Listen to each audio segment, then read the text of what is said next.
The unprecedented impact we're having on the planet is not only putting the ecosystems we rely on at risk. Scientists believe that our destructive relationship with nature is actually putting us at greater risk of pandemic diseases. We've seen an increasing rate of pandemic emergence.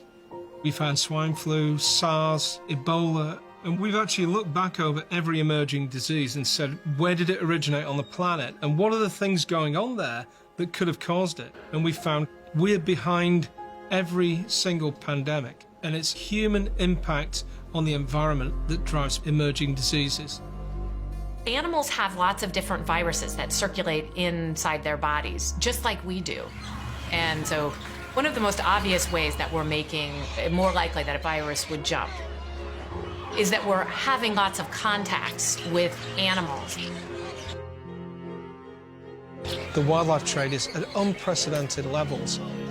We have huge markets with tens of thousands of live animals shedding their viruses through feces and urine, being killed in front of you. These are incredible places for viruses to spread. And we're connected to that trade through things like the fashion industry. We've seen this huge increase in the use of fur trims for winter jackets, and that means hundreds of thousands of animals are bred in fur farms. You have large densities of animals put in a situation with a lot of people. To make things worse, those animals are very stressed.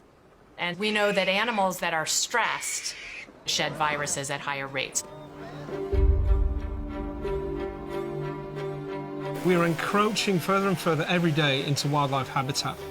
31% of all emerging diseases have originated through the process of land use change. Forests around the world where there's a lot of biodiversity have thousands of viruses that we've never come into contact with yet. The minute we build a road in there, we start getting exposed. The first people into those logging camps go out and hunt bushmeat and pick up the viruses. That's how HIV emerged. Then we bring our livestock in. Viruses move from wildlife into livestock into people. At every step of the process, we're bringing people closer in contact with wildlife and their viruses. It's easy to imagine that we're so far away from these diseases' origins that it's nothing to do with us.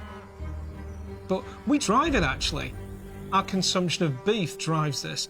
Our consumption of poultry and the products that are used in poultry drives this.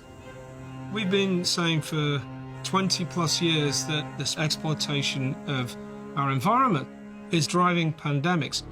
But what we didn't think was it was going to happen so quickly and so devastatingly. It was figured out quickly that it was a coronavirus. Those are known to reside in various kinds of animals, and so people started looking for the animal from which that coronavirus would have jumped into people. We found the closest relative to the virus in bats in rural South China in Yunnan province.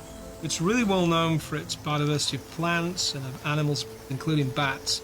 And they live in these incredibly complex colonies. One part of the colony is a nursery where all the kids live, and the parents fly out every night to get food.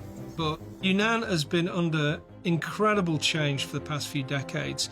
High-speed rail links have gone in there, roads have been built into remote areas, and so we think COVID-19 maybe started there, and either somebody got infected and travelled to Wuhan themselves, or sent animals that they were shipping into the wildlife trade into those wet markets, and then the virus exploded from there. It's my view that it's our relationship with nature and the way we interact with it that drove the emergence of COVID.